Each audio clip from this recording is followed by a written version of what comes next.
అందరికీ నమస్కారం అండి. Welcome to our channel.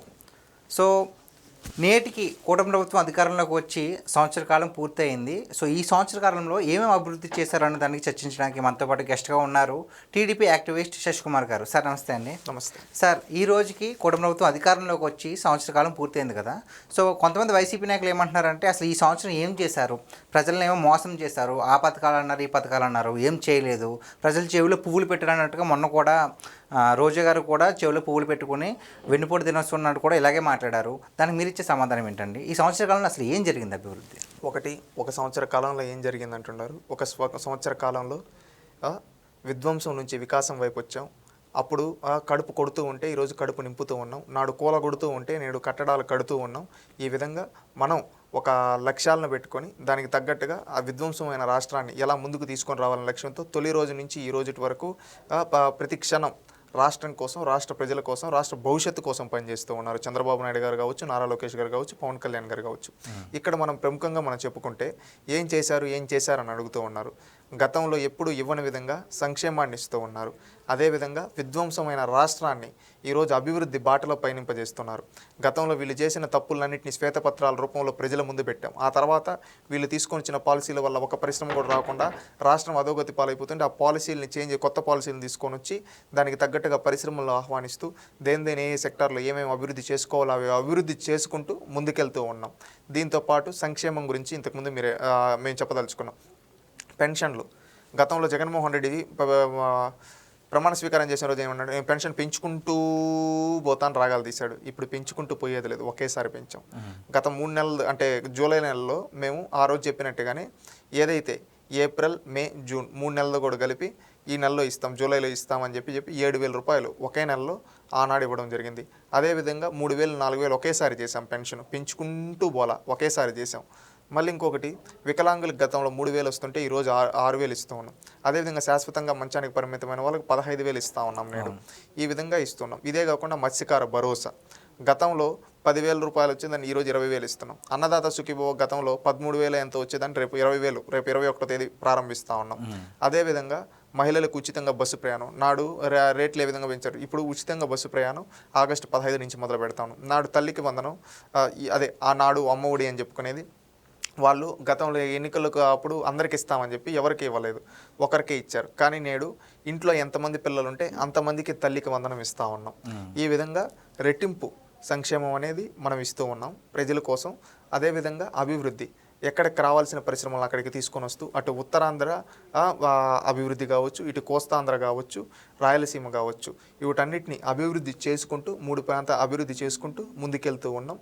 దీంట్లో ముఖ్యంగా పరిశ్రమలు కావచ్చు, ఏవైతే మనం ప్రముఖంగా చెప్పుకునే మేజర్ యాక్టివిటీస్ పంచాయతీరాజ్ శాఖ కింద కావచ్చు, మున్సిపల్ అడ్మినిస్ట్రేషన్ శాఖ కింద కావచ్చు, విద్యాశాఖలో కావచ్చు, ఈ విధంగా ప్రతి ఒక్క శాఖలో ఒక మార్పు అనేది కనిపిస్తూ ఉంది. ఈ విధంగా మార్పు కనిపిస్తూ అభివృద్ధి చేసుకుంటూ వెళ్తూ ఉన్నాం.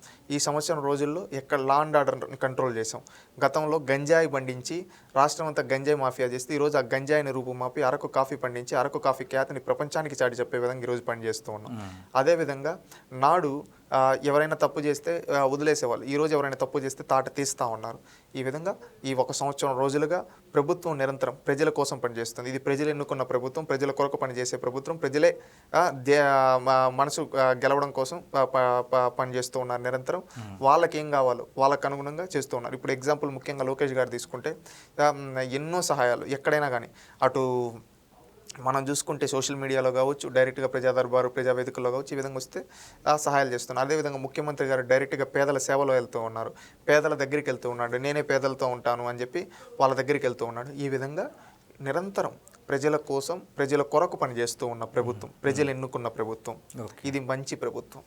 సో మరి ఎలాగో కూటమి ప్రభుత్వం గురించి మాట్లాడుకున్నాం కాబట్టి ఒక విపక్ష నేతగా ప్రతిపక్షం లేకపోయినా సరే మరి ఈ సంవత్సర కాలంలో ఆయన జగన్మోహన్ రెడ్డి గారు నిర్వర్తించిన పనులు ఏమైనా ఉన్నాయా సార్? అంటే మరి పులివెందుల్లో ఎమ్మెల్యేగా గెలిచిన ఆయన అసెంబ్లీకి వెళ్ళి మాట్లాడాల్సిన బాధ్యత అయితే ఉంది. మరి ఆయన మాట్లాడలేదు కదా, అసెంబ్లీకి కూడా వెళ్ళడానికి ఇష్టపడట్లేదు కదా, దానికి మీరు ఇచ్చే సమాధానం ఏంటి అసలు? ఒకటండి, నేను ఒకటి క్లారిటీగా చెప్పదలుచుకున్నాను. ఆయన విపక్ష నేతగా ఆల్రెడీ ఫెయిల్యూర్. ఆయన ఈ సంవత్సరం రోజులు ఆయన గుండు 0 ఇస్తున్నాం. ఎందుకంటే ఈ సంవత్సరం రోజుల్లో కూడా ఆయన ఒక రాక్షసుడు మాదిరిగా మారాడు. ఎవరన్నా ఓడిపోతే తమ తప్పులు తెలుసుకొని ఆ తప్పులను సరిదిద్దుకుంటారు. కానీ జగన్మోహన్ రెడ్డి తప్పుల మీద తప్పులు చేస్తూ వెళ్తూ ఉన్నాడు. ఓడిపోయినా కానీ ఇంకా మారలేదు, ఆయన తీరు మారలేదు. ఎందుకు చెప్తున్నానంటే ఆయన ఎక్కడైనా ప్రజలకు మంచి జరుగుతూ ఉందంటే అక్కడికి వచ్చి ఏం చేస్తాడు, ఒక రాక్షసుడు మాదిరిగా విధ్వంసం క్రియేట్ చేయాలని చూస్తాడు, లా అండ్ ఆర్డర్ని డిస్టర్బెన్స్ చేయాలని చేస్తాడు. దానికి ఎగ్జాంపుల్ నేను పొదిల దగ్గర ఈ విధంగా చేస్తున్నాడు. ఇవన్నీ పద్ధతి మార్చుకోవాలి జగన్మోహన్ రెడ్డి గారు అని చెప్పి తెలియజేస్తున్నాం. ఎందుకంటే ఇదే విధంగా ఉంటే భవిష్యత్తులో డక్అవుట్ అయిపోతారు. ఇది మీరు పద్ధతి మార్చుకొని ఒక హుందాతనంగా రాజకీయం చేస్తే చరిత్రలో ఒక ఎమ్మెల్యే ఉండేవాడు, ఒక మాజీ ముఖ్యమంత్రి ఉండేవాడు అని చెప్పుకుంటారు. లేకపోతే చరిత్రహీనుడిగా మిగిలిపోతారు. అది గుర్తుపెట్టుకోండి. ఇంకా మీకు అవసరమైతే నిర్మాణాత్మకమైన సలహాలు ఏమైనా ఉంటే ప్రభుత్వానికి చెప్పండి. ఖచ్చితంగా కలిసి అభివృద్ధి చేసుకున్నాం రాష్ట్రాన్ని. అదేవిధంగా రాష్ట్ర అభివృద్ధిలో మీరు కూడా భాగస్వాములు అవ్వండి. అంతేగాని ఒక ప్రాంతం పైన ద్వేషంతో, ఒక కులం పైన, ఒక మతం పైన నన్ను ఓడించారని ప్రజలపైన ద్వేషంతో పోతే రేపు భవిష్యత్తులో మీరు గుండు సున్నాలు పెడతారు ప్రజలు. అది గుర్తుపెట్టుకోండి. ఒక హుందాతనమైన రాజకీయం చేయండి అని చెప్తున్నాం. సార్, ఇప్పుడు కూటమి ప్రభుత్వం పరిపాలనకు అలాగే వైసీపీ పరిపాలనకు డిఫరెన్స్ ఏంటండి అసలు?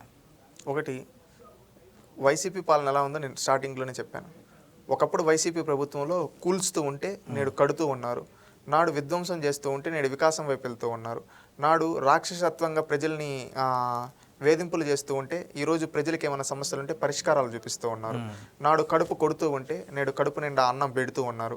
నాడు ఏదంటే కత్తిరింపులు ఉంటే ఈరోజు కత్తిరింపులు లేకుండా చేతిలో పెడుతూ ఉన్నారు. నాడు ఏది కావాలన్నా బెదిరింపులు ఇవ్వండి, ఈరోజు ఆ బెదిరింపులు అనేది ఎక్కడా లేవు. ఈ విధంగా మనం ఏంటంటే ఒక రాక్షసుడి పరిపాలన, ఒక శ్రీరాముడి పరిపాలన చూస్తే ఎలా ఉంటుందో దానికి డిఫరెంట్. రాక్షసుడి పరిపాలన జగన్మోహన్ రెడ్డి అయితే, శ్రీరాముడి పరిపాలన నేడు కూటమి పాలన అని చెప్పి తెలియజేసుకుంటున్నాం. Okay, thank you so much sir. మా తెలియని ఎన్నో విషయాలు మాకు తెలియజేసినందుకు.